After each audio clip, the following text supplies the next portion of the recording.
კოლექციები. აქ უკვე როგორც ხედავთ არის კაცის ბოტასები. აქედან ხდება კოლექციების დამატება.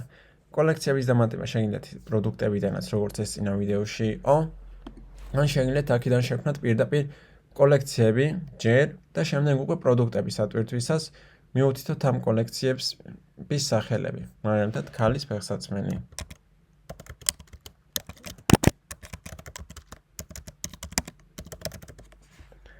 აღწერა ამ კოლექციის აქ იქნება. აქ ნახავთ. ქალის ფეხსაცმელებს. შეგიძლიათ მიუთითოთ კონკრეტული ბრენდების თუ ამ ბრენდის ფეხსაცმელებს, რაც უფრო SEO-სთვის იქნება უკეთესი.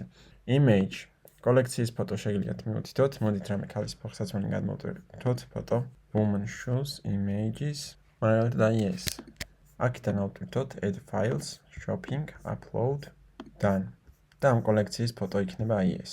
აქვე SEO-სთვის ისევ SEO ოპტიმიზირებული სახელი, აღწერა და აქ უკვე URL-ს თავისით გააკეთეს. მაგაზე შეხება არ გჭირდება. თუ გჭირდება რომ ამ კოლექციისთვის ცალკე ვებსაიტი იყოს, ერთი წუთით შევინახოთ. აქედან ჩვეულებრივ დავამატებთ. Ond სანამ აქ გამოჩნდება, ჯერ უნდა შევქმნათ online store-დან როგორც პროდუქტების ვიდეოში შევქმნით პროდუქტისთვის, ისე იქნება აქ კოლექციებისთვისაც ცალკე ვებგვერდი. მაგალითად, მინდა კაცის ბოტასებისთვისაც დავამატო აქ ფოტო. ავირჩიოთ, მაგალითად, ეს ფოტო მინდა იყოს. ვაწვევით აქ dance, save და მზად არის. ორი კოლექცია გვაქვს. აქვე შეგვიძლია მაგალითად დავამატოთ კაცის შარვლები, ისევ აღწერა, ფოტო და ასე შემდეგ. და ეს SEO-ც არ გამორჩეთ. ქალის შარვლები და ასე შემდეგ. რაზეც გქონთ მაღაზია, დეტალურად შემოწერთ კოლექციები, რაც გინდათ რომ გქონდეთ.